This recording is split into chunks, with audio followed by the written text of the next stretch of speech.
Hello बच्चों। तो बच्चों हम कर रहे थे अपनी एक्सरसाइज बी और हमने क्वेश्चन नंबर 7 तक बच्चों डिस्कस कर लिया था लास्ट लेक्चर के अंदर। तो फटाफट से बच्चों शुरू करते हैं। मैं उम्मीद कर रहा हूँ आपने कुछ क्वेश्चंस खुद भी कोशिश करे होंगे और मेरे साथ फटाफट से क्वेश्चन नंबर 8 से बच्चों शुरू करते हैं। देखते हैं क्या कह रहा है। The denominator of a fraction exceeds the numerator bye 2।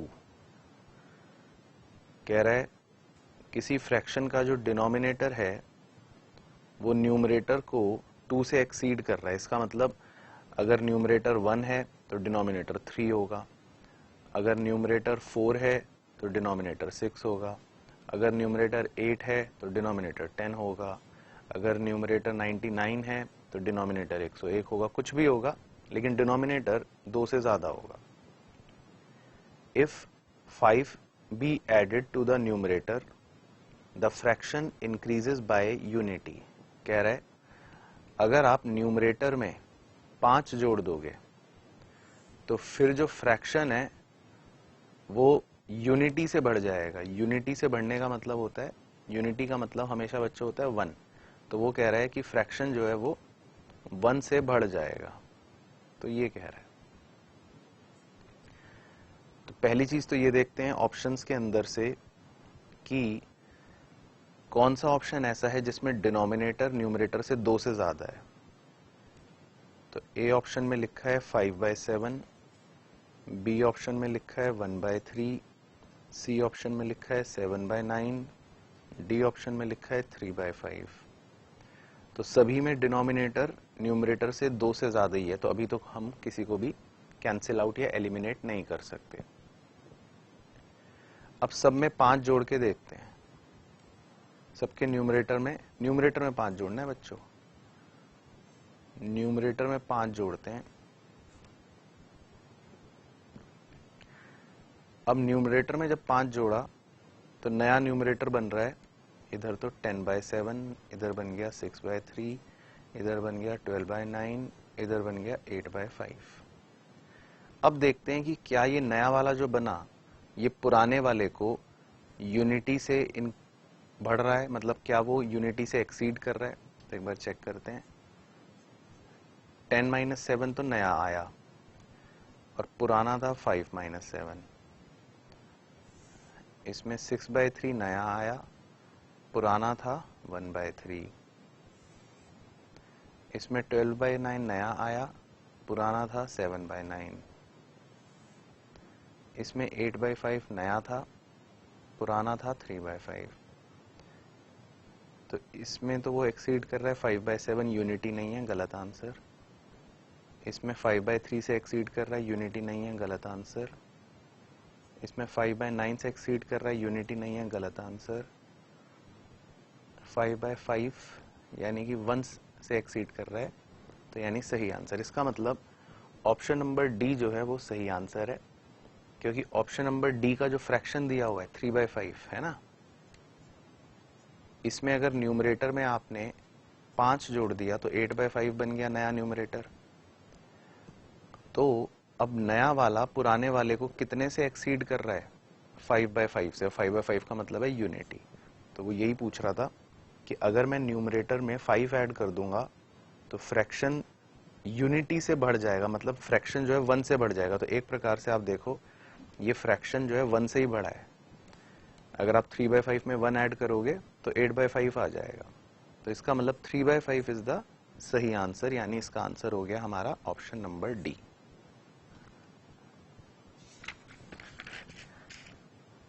इसके बाद question number 9। 3 persons mister Roy, mister Paul, mister Singh together है 51 रुपए। Mister Paul has 4 rupee less than mister Roy. तो 3 आदमी हैं, रॉय, पॉल और सिंह। तीनों के पास मिलाकर 51 रुपए हैं। पॉल के पास 4 रुपए कम है रॉय से।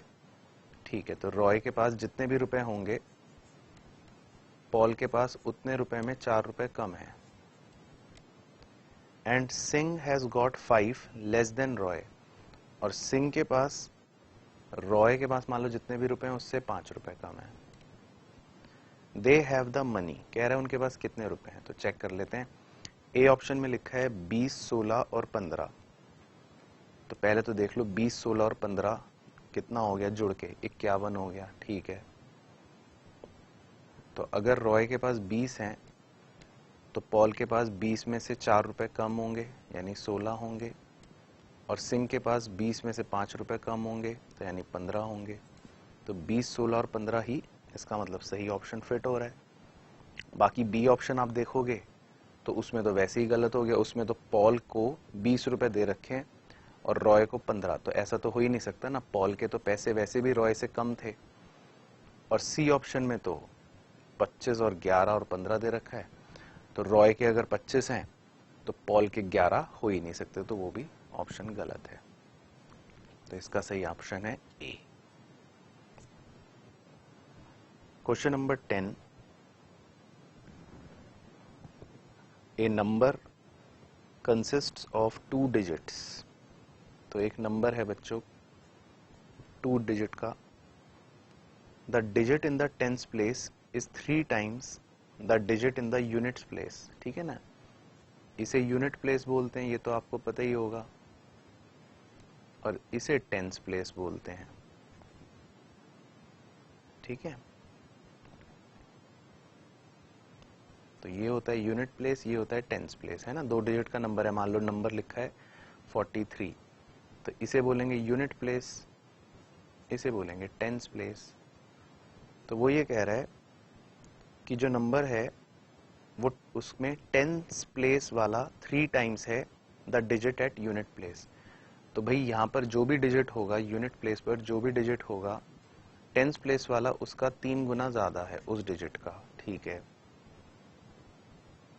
If 54 is subtracted for the number, अब कह रहा है इस नंबर में से जब हम 54 को सब्ट्रैक्ट करते हैं द डिजिट्स आर रिवर्स्ड, तो आंसर जो निकलता है उसमें डिजिट रिवर्स्ड हो जाते हैं, यानी कि जो भी नंबर यहाँ होगा वो ये हो गया होगा, और जो भी डिजिट यहाँ होगा मतलब वो ये हो गया होगा।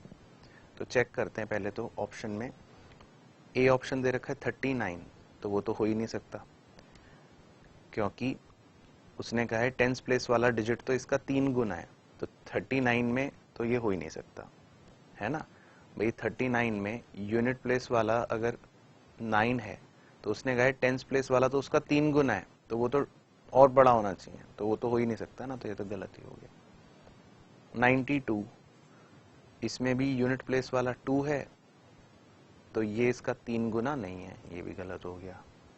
फिर है 93, तो 93 में यूनिट प्लेस वाला 3 है और ये इसका 3 गुना है, ठीक है, पहली कंडीशन तो सही हो गई। अब इसमें से 54 में माइनस कर रहा हूं, तो 54 माइनस करके क्या बचेगा, ओ, तो 54 माइनस करके बच रहा है 39, तो डिजिट रिवर्स हो गए। 3 जो यूनिट प्लेस पर था वो टेंस पे आ गया, 9 जो टेंस पे था वो यूनिट्स पे आ गया, तो सही है। तो यही ऑप्शन सही है, इसका मतलब 93 जो है वो सही आंसर है, सी ऑप्शन।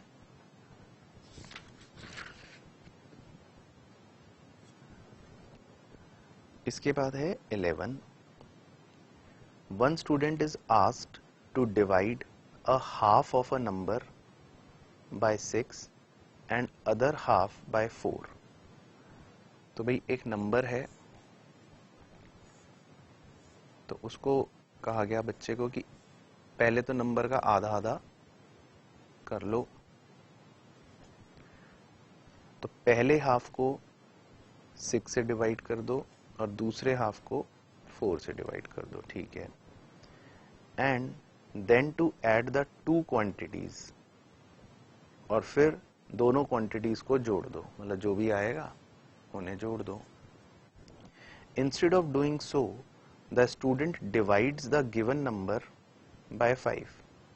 अब स्टूडेंट ने क्या करा, उसने गिवन नंबर को 5 से ही डिवाइड कर दिया, भाई जो भी गिवन नंबर है उसे सीधा सीधा 5 से भाग दे दिया।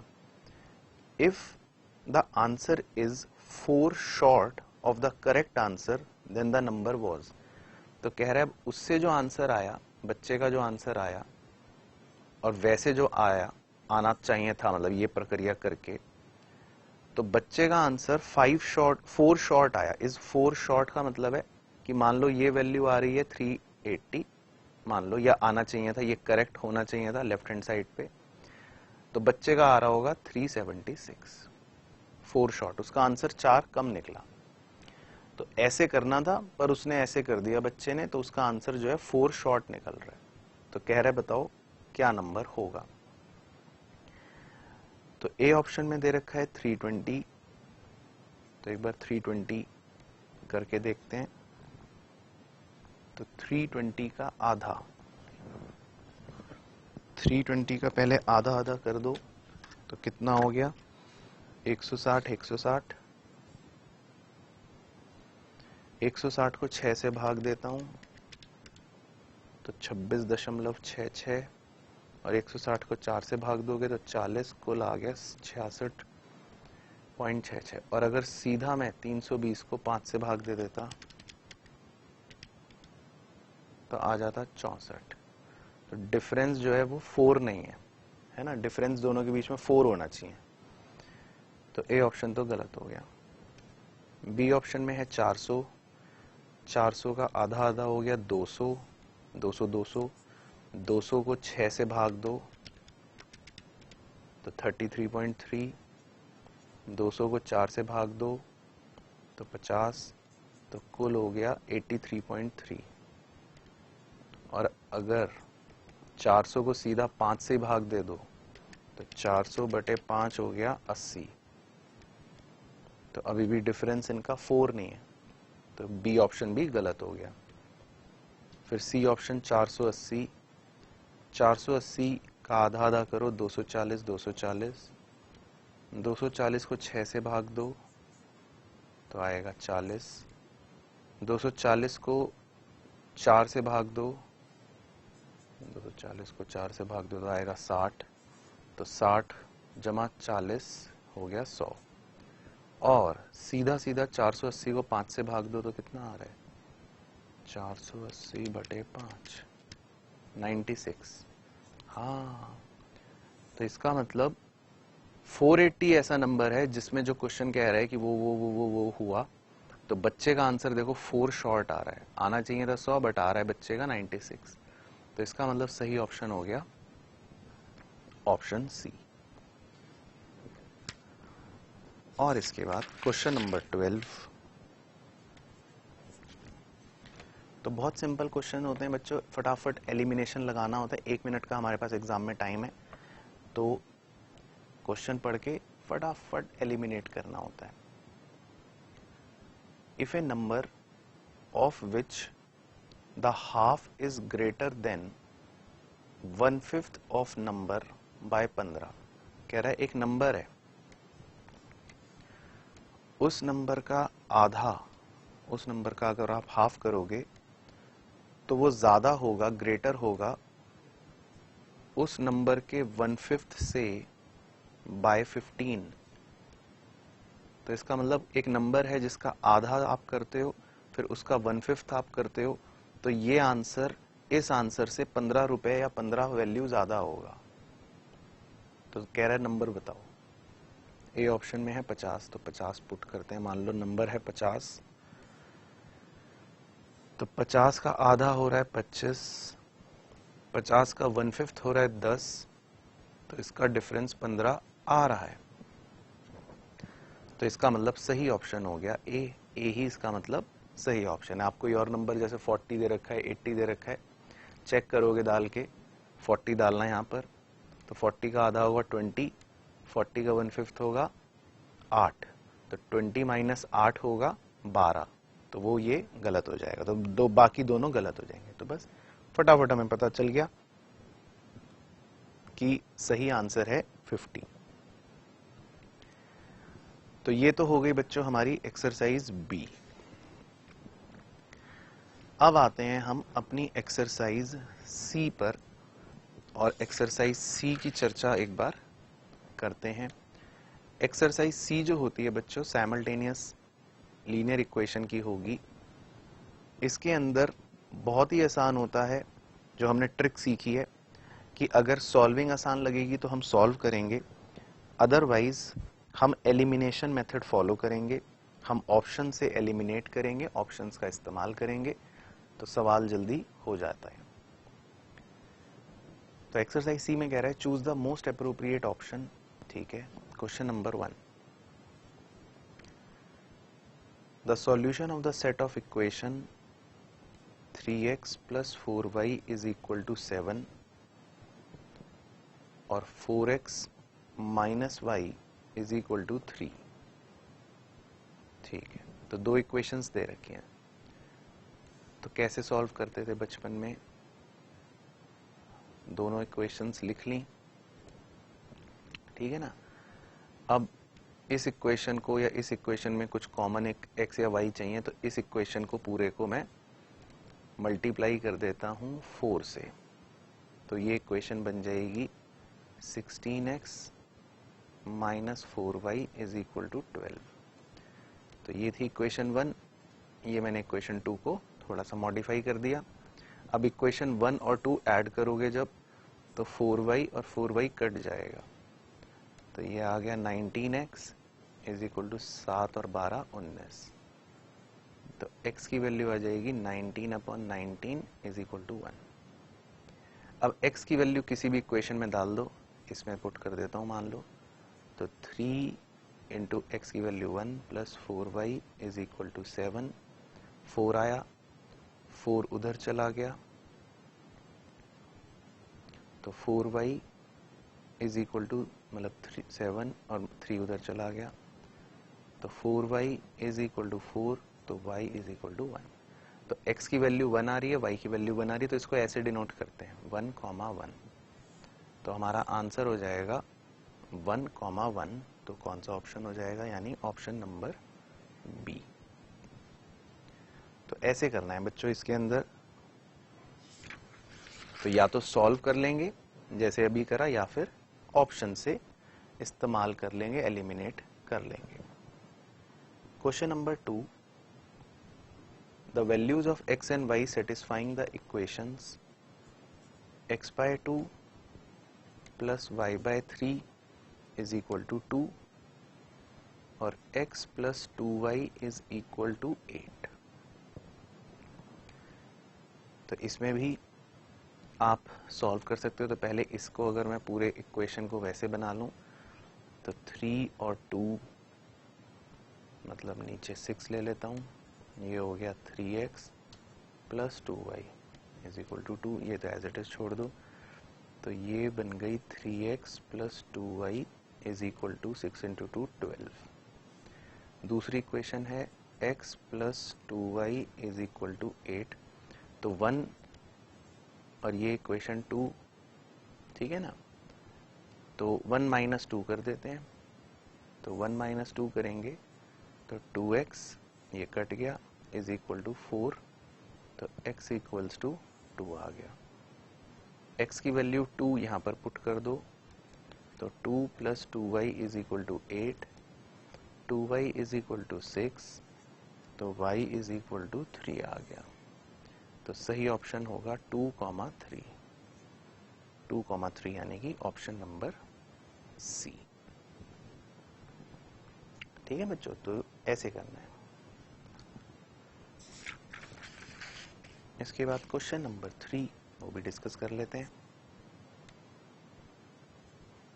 x by p plus y by q is equal to 2 और x plus y is equal to p plus q satisfied by the values given by the pair. तो इसमें ऑप्शन का यूज कर लेते हैं, क्योंकि थोड़ा शक्ल से लग रहा है ना कौन माथापच्ची करेगा x y p q के अंदर। तो ए ऑप्शन में लिखा है x is equal to P, Y is equal to Q, तो पुट करके देख लेते हैं। x की जगह p पुट करो और y की जगह q पुट करो, तो देखो क्या सही आ रहा है। p से p कट गया 1, q से q कट गया 1, तो ये पहली इक्वेशन तो सही आ रही है। और दूसरी में भी पुट कर लो, x की जगह p, y की जगह q, तो वो भी सही आ रही है। तो इसका मतलब x की वैल्यू p और y की वैल्यू q जो है वो दोनों इक्वेशनों को सेटिस्फाई कर रही है, मतलब सही बता रही है। तो इसका मतलब हमारा ए ऑप्शन ही सही है। तो A option is the answer. आप बाकी ऑप्शन डाल के चेक करोगे अगर तो गलत आएंगे। इसके बाद क्वेश्चन नंबर 4, चलो यहाँ लिख लेते हैं। The solution for the pair of equations, दो इक्वेशन दे रखी हैं, 1/16x plus 1/15y is equal to 9/20। एक तो ये दे रखी है और दूसरी 1/20x minus 1/27y is equal to 4/45। तो कह रहा है सॉल्व करके दिखाओ। पहला ऑप्शन दे रखा है ए ऑप्शन 1/4 और 1/3 है ना। तो ऑप्शन पुट करके देखते हैं। तो ए ऑप्शन में वैल्यू दे रखी है 1/4 और 1/3। तो x की जगह पहले मैं 1/4 पुट कर देता हूं और y की जगह 1/3। ठीक है, तो देखते हैं कि क्या वो इक्वेशन को सेटिस्फाई करेगा। चेक करते हैं। तो ये